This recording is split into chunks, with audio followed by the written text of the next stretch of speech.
Esto es el dato curioso. Vamos a descubrirlo. En este vasto universo, todo es posible. El año 2025 no fue simplemente otro año en el calendario argentino. Fue el año en que una nación, acostumbrada por décadas al declive y la resignación, decidió mirar de frente a sus demonios y enfrentarlos. Fue el año de la consolidación de una idea que muchos creían imposible, una utopía reservada para los libros de texto, la idea de la libertad. Bajo la conducción disruptiva y a menudo controversial de Javier Milei, Argentina se embarcó en el segundo acto de su reconstrucción. Ya no se trataba solo de promesas audaces y discursos encendidos, sino de hechos concretos que comenzaron a moldear una nueva realidad, una que se sentía extraña, casi ajena, para un país que había hecho de la crisis su estado natural. Este fue el periodo en que la palabra cambio dejó de ser un eslogan de campaña para convertirse en una experiencia tangible, a veces dolorosa, pero siempre persistente. El gobierno, con el respaldo de sólidas ideas basadas en la evidencia empírica y en las leyes del mercado, no dio un solo paso atrás. Cada día era una batalla, cada decreto una declaración de guerra contra el statu quo que había empobrecido al país. La Argentina de 2025 fue un laboratorio a cielo abierto, observado con una mezcla de escepticismo y asombro por el mundo entero. Se estaba gestando algo nuevo, algo que rompía con los vicios del populismo y la demagogia que habían definido su historia reciente. La narrativa de este año crucial se tejió con los hilos de la confrontación y la esperanza. Por un lado, la férrea determinación de un presidente, cuya vocación por la política nació de la necesidad de dar voz a millones de argentinos ignorados por esa política. Por otro, la resistencia de un sistema que se negaba a ceder sus privilegios. En el medio, una sociedad dividida, expectante, que había depositado en las urnas un cheque en blanco cargado de desesperación y fe. Este no es el relato de una gestión gubernamental más, es la crónica de una transformación cultural, un intento épico por refundar las bases morales y económicas de un país que había olvidado cómo crecer, cómo soñar con un futuro de prosperidad. Fue, en definitiva, el año del león, un león que no solo rugía en los atriles, sino que avanzaba con paso firme sobre la maleza de la burocracia, la corrupción y el gasto público descontrolado. Un león que se enfrentó a los viejos caciques de la política y a los sindicatos anquilosados, demostrando que la voluntad de un pueblo, canalizada a través de un liderazgo decidido, podía empezar a torcer un destino que parecía sellado. El 2025 quedará grabado en la memoria como el año en que Argentina, finalmente, comenzó a despertar de su larga y pesada siesta. El ruido era ensordecedor, pero era el ruido de la construcción, no el del derrumbe. Durante décadas, la inflación fue el monstruo que devoraba el salario de los argentinos, el impuesto más cruel y silencioso que pagaban los pobres. Era una bestia indomable que cada gobierno prometía controlar, solo para terminar alimentándola con más emisión y más déficit. Pero en 2025, algo cambió. El plan de shock implementado por el gobierno de Milei, basado en una premisa simple pero brutalmente efectiva, comenzó a dar sus frutos más visibles. La consigna era clara: no hay plata. Y esta vez era en serio. El Banco Central dejó de ser la impresora de billetes al servicio del capricho político de turno, y el ancla fiscal se convirtió en el único dogma sagrado.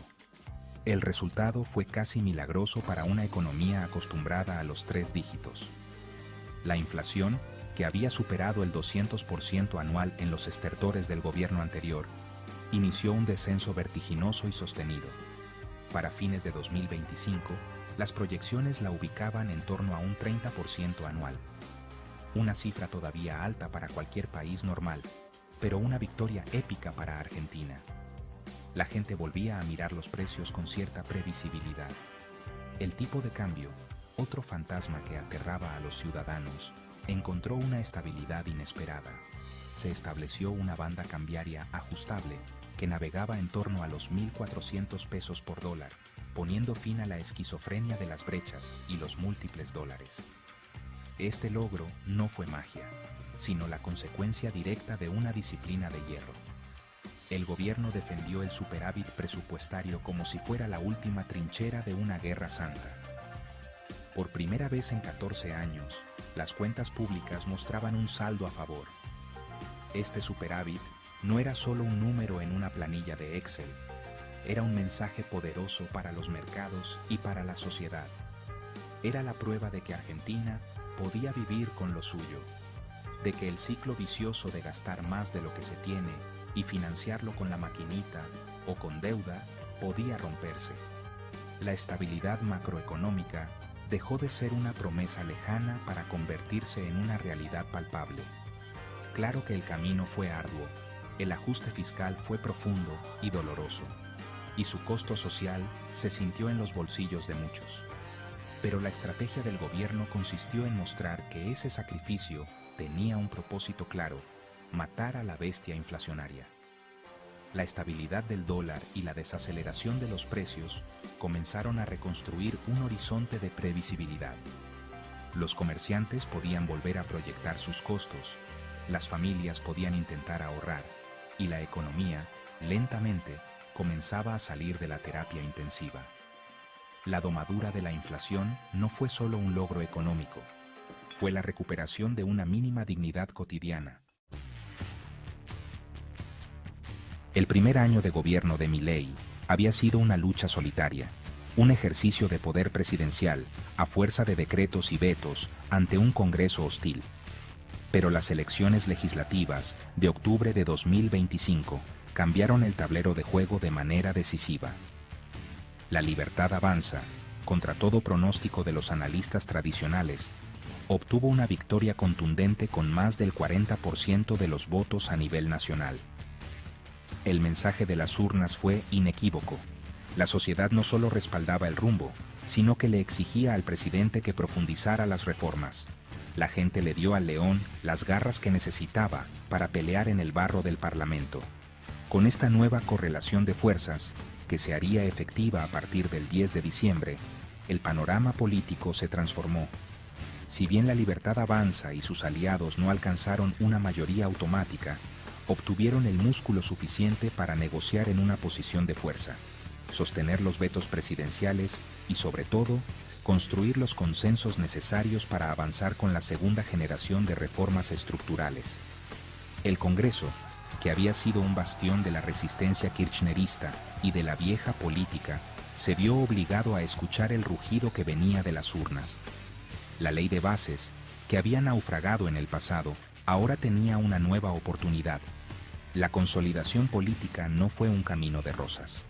Cada debate era una batalla campal, cada sesión una prueba de resistencia. La oposición, aunque debilitada, no se dio por vencida y utilizó todas las herramientas a su alcance para obstruir el avance del oficialismo.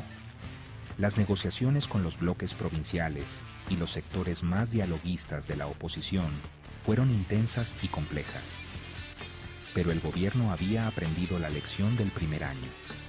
La política también es el arte de la negociación, siempre y cuando no se traicionen los principios fundamentales. La nueva composición del Congreso le permitió al presidente dejar de gobernar por decreto y empezar a construir un andamiaje legal sólido para sus reformas. Este triunfo legislativo fue fundamental para la consolidación del proyecto libertario. Le dio al gobierno la legitimidad y las herramientas para encarar las transformaciones de fondo que el país necesitaba. La victoria no solo fue numérica, sino también simbólica. Demostró que el apoyo a Milei no era un fenómeno pasajero, un voto bronca sin sustento, sino el comienzo de un nuevo ciclo político en Argentina. El Congreso dejó de ser el principal foco de bloqueo para convertirse, con todas sus tensiones y dificultades, en el escenario donde se comenzaba a diseñar, ley por ley, el futuro de la nación. El mantra del gobierno de Milei fue, desde el primer día, el equilibrio fiscal. Pero no como un objetivo técnico, sino como un imperativo moral. El déficit repetía el presidente hasta el cansancio, es la causa de todos los males: la inflación, el endeudamiento, la pobreza. Y para combatirlo, el gobierno empuñó sus dos herramientas simbólicas, el hacha y la motosierra. El recorte del gasto público no fue una simple poda, fue una cirugía mayor sin anestesia. Se eliminaron ministerios, reduciendo la estructura de 19 a solo 9 carteras. Se recortaron drásticamente las transferencias discrecionales a las provincias y se puso fin a la fiesta de la obra pública financiada por el Estado. La motosierra se aplicó con especial rigor sobre la estructura del empleo público, considerado por el gobierno como un refugio de ñoquis y militantes rentados. Cerca de 55.000 contratos de empleados públicos no fueron renovados, lo que representó una reducción de casi el 15% de la planta del Estado Nacional. Cada despido era anunciado con una mezcla de orgullo y justificación ideológica. Se estaba desmantelando el Estado paquidérmico y clientelar que había construido el populismo. El ajuste fue brutal y generó una enorme conflictividad social, pero para el gobierno era un paso ineludible para sanear las cuentas y terminar con el despilfarro. El resultado de esta política de shock fue la obtención del primer superávit presupuestario en 14 años, un hito que el gobierno celebró como su mayor victoria. Defender ese superávit se convirtió en la principal obsesión del ministro de Economía y del propio presidente. El proyecto de presupuesto para 2026, enviado al Congreso a fines de 2025, proyectaba un superávit fiscal primario del 1,5% del PBI, una meta ambiciosa que buscaba consolidar la confianza de los mercados y asegurar la estabilidad a largo plazo. La disciplina fiscal dejó de ser una recomendación del FMI para convertirse en una bandera irrenunciable del gobierno libertario. Paralelamente al ajuste, se impulsaron reformas estructurales para simplificar el sistema impositivo y fomentar la inversión. La reforma fiscal buscaba eliminar impuestos distorsivos y reducir la carga sobre el sector productivo, mientras que la reforma laboral apuntaba a flexibilizar las contrataciones y reducir el poder de los sindicatos. Estas reformas, que encontraron una fuerte resistencia, eran la otra cara de la misma moneda: un Estado más pequeño y eficiente, y un sector privado más libre y dinámico. El hacha y la motosierra no eran fines en sí mismos, sino los instrumentos para despejar el terreno y permitir que las fuerzas de la producción finalmente florecieran. Mientras el gobierno avanzaba con su agenda de reformas, la calle se convirtió en un campo de batalla. La oposición kirchnerista, desplazada del poder pero aún con una considerable capacidad de movilización, no dio tregua. Liderada por los sindicatos más combativos y las organizaciones sociales que habían perdido sus fuentes de financiamiento estatal, la resistencia fue constante y ruidosa. Las movilizaciones masivas se convirtieron en una postal recurrente del centro porteño. Cada medida de ajuste era respondida con una marcha, cada reforma con un paro. El objetivo era claro: desgastar al gobierno, generar un clima de caos social y desestabilización que forzara un cambio de rumbo. El discurso de la oposición se centró en lo que llamaron las campañas del miedo. Alertaban sobre la destrucción del Estado, la pérdida de derechos laborales, la entrega de la soberanía y el empobrecimiento de los jubilados. Utilizaron su influencia en los medios de comunicación afines y en las redes sociales para instalar una narrativa de catástrofe inminente. Acusaban a Milei de gobernar solo para los ricos y de ser insensible al sufrimiento del pueblo. Estas campañas buscaban erosionar el apoyo popular del presidente, apostando a que el costo social del ajuste terminaría por quebrar la paciencia de la gente. El gobierno, lejos de amedrentarse, respondió con firmeza. La ministra de Seguridad, Patricia Bullrich, implementó un estricto protocolo antipiquetes que buscaba garantizar la libre circulación y evitar el desborde en las calles. Cada manifestación era un pulso entre los manifestantes y las fuerzas de seguridad. La tensión era palpable. El presidente, por su parte, utilizaba sus conferencias de prensa y sus redes sociales para denunciar lo que él llamaba los intentos golpistas de la casta. Acusaba a la oposición de querer mantener sus privilegios a costa del empobrecimiento del país y reafirmaba que no se desviaría ni un milímetro de su plan. Esta disputa por el control de la calle y del relato fue una de las características centrales de 2025. No se trataba solo de una diferencia política, sino de dos visiones antagónicas del país. Por un lado, un proyecto que buscaba una transformación radical basada en la libertad de mercado y el achicamiento del Estado.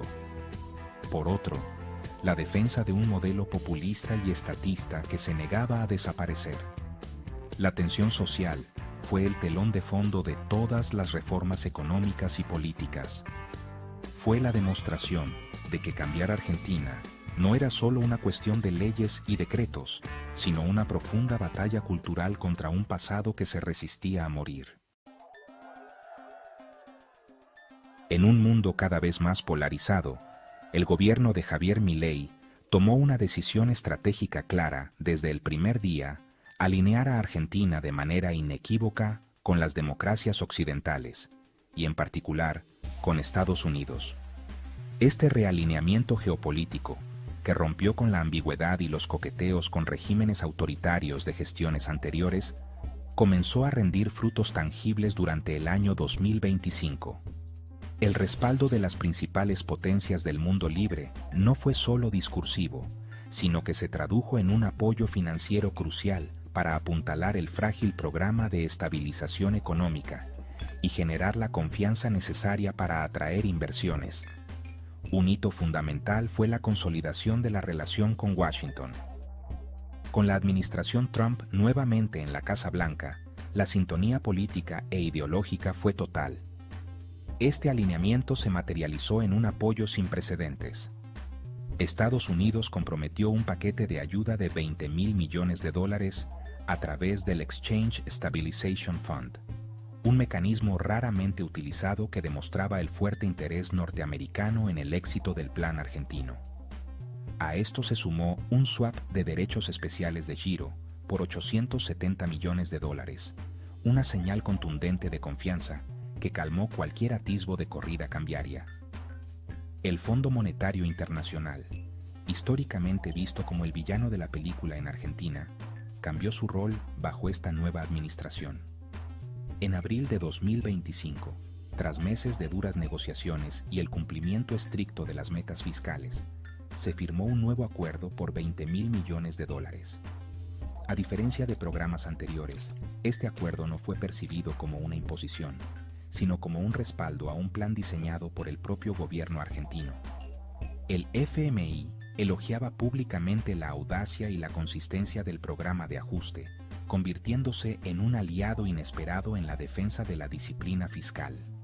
Este blindaje financiero se completó con el apoyo del sector privado internacional.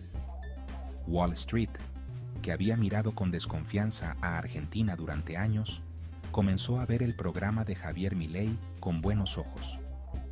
Los principales bancos de inversión organizaron un préstamo sindicado adicional por $5.000 millones, demostrando que el capital privado estaba dispuesto a apostar por la nueva Argentina. Este flujo de dólares fue vital para fortalecer las reservas del Banco Central y sostener la estabilidad cambiaria, creando un círculo virtuoso de confianza que era indispensable para que el plan económico pudiera madurar y dar frutos a largo plazo. Con la macroeconomía en vías de estabilización y un claro respaldo internacional, la segunda mitad de 2025 fue testigo del comienzo de un fenómeno que Argentina no veía en décadas: el despertar de su potencial productivo. La combinación de un tipo de cambio competitivo y estable, la eliminación de trabas burocráticas y un discurso promercado inequívoco comenzó a atraer la atención de inversores locales y extranjeros. Los anuncios de inversión, que durante años habían sido escasos y tímidos, comenzaron a multiplicarse, especialmente en sectores estratégicos con un enorme potencial exportador como la energía, la minería y el agro. El sector energético particularmente en el yacimiento de Vaca Muerta, vivió un verdadero boom. La desregulación de precios y la promesa de un marco jurídico estable para las exportaciones destrabaron miles de millones de dólares en inversiones que estaban paralizadas. Las empresas petroleras aceleraron sus planes de perforación y construcción de infraestructura, con el objetivo de convertir a Argentina en un jugador relevante en el mercado global de gas y petróleo. De manera similar, la minería, especialmente la del litio en el norte del país, atrajo capitales internacionales ansiosos por asegurar el suministro de un mineral clave para la transición energética global. El campo, motor histórico de la economía argentina, también tuvo un año excepcional. A las buenas condiciones climáticas se sumó un factor geopolítico inesperado. La intensificación de la guerra comercial entre Estados Unidos y China llevó al gigante asiático a desviar parte de su demanda de soja hacia Sudamérica. Argentina, con su capacidad productiva intacta, aprovechó esta ventana de oportunidad para generar un ingreso récord de divisas. El gobierno, por su parte, acompañó este proceso con la eliminación de retenciones para las economías regionales y una reducción gradual para el complejo sojero, incentivando aún más la producción y la exportación. Este auge exportador fue fundamental para consolidar la acumulación de reservas en el Banco Central y para financiar la apertura de la economía. El ingreso de dólares genuinos, provenientes del trabajo y la producción, permitió ir desarmando el cepo cambiario sin generar una crisis. El crecimiento de las exportaciones no solo mejoró la balanza comercial, sino que también comenzó a generar empleo de calidad en el interior del país, revitalizando economías provinciales que habían estado aletargadas. El despertar productivo de 2025 fue la prueba de que, cuando se liberan las fuerzas creativas, Argentina tiene el potencial para competir y ganar en el mundo. A pesar de los innegables logros macroeconómicos y el optimismo que comenzaba a respirarse en los mercados, el camino de la reconstrucción argentina en 2025 no estuvo exento de enormes desafíos. La contracara del duro ajuste fiscal y la lucha contra la inflación fue una fuerte caída de la actividad económica en la primera parte del año, que impactó directamente en el bolsillo de la gente. La reactivación del consumo interno se convirtió en uno de los principales retos para el gobierno. Si bien la estabilidad de precios era una condición necesaria, no era suficiente para que las familias recuperaran el poder adquisitivo perdido durante años de crisis. El tema de los salarios fue, quizás, el nudo más complejo de desatar. El sinceramiento de la economía implicó una licuación inicial de los ingresos en términos reales. El gobierno sostenía que la única recuperación salarial sostenible en el tiempo debía estar atada a un aumento genuino de la productividad. Cualquier intento de recomponer los sueldos por decreto o por la fuerza de paritarias desmedidas, argumentaban, solo echaría más leña al fuego de la inflación. Esta postura generó una fuerte tensión con los sindicatos y una parte de la sociedad que, tras soportar el peso del ajuste, demandaba una mejora más rápida de sus condiciones de vida. Otro desafío mayúsculo era lograr que el crecimiento incipiente, impulsado por las exportaciones, se derramara sobre el resto de la economía. El boom de la energía, la minería y el agro era una excelente noticia, pero estos sectores, por su naturaleza, no son los mayores generadores de empleo masivo. El reto era cómo reactivar la industria orientada al mercado interno, el comercio y los servicios, que habían sufrido el impacto de la recesión. Para ello, era fundamental que el crédito volviera a fluir y que la confianza de los consumidores se tradujera en decisiones de compra. La recuperación de la inversión en bienes de capital era otro indicador clave a seguir. El gobierno era consciente de estos desafíos. Su discurso se centró en la idea de que primero había que construir los cimientos sólidos de la estabilidad para luego poder edificar sobre ellos una prosperidad duradera.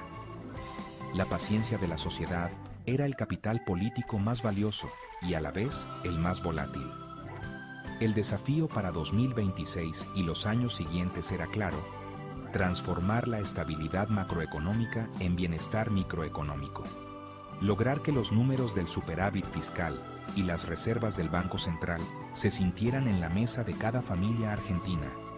Esa era, y sigue siendo, la deuda pendiente. El año 2025 fue un viaje en una montaña rusa emocional para los argentinos. Se vivieron meses de angustia, incertidumbre y sacrificio. El ajuste fue duro y se sintió en cada hogar.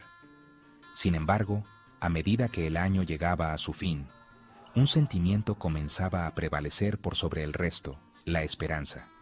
No una esperanza ingenua o vacía, sino una forjada en la adversidad, basada en la percepción de que, por primera vez en mucho tiempo, el esfuerzo tenía un rumbo y un propósito. La gente común, el ciudadano de a pie, comenzó a ver pequeñas pero significativas señales de que el país podía tener un futuro diferente. El respaldo popular que el gobierno de Milei revalidó en las elecciones legislativas de octubre fue la manifestación más clara de este fenómeno.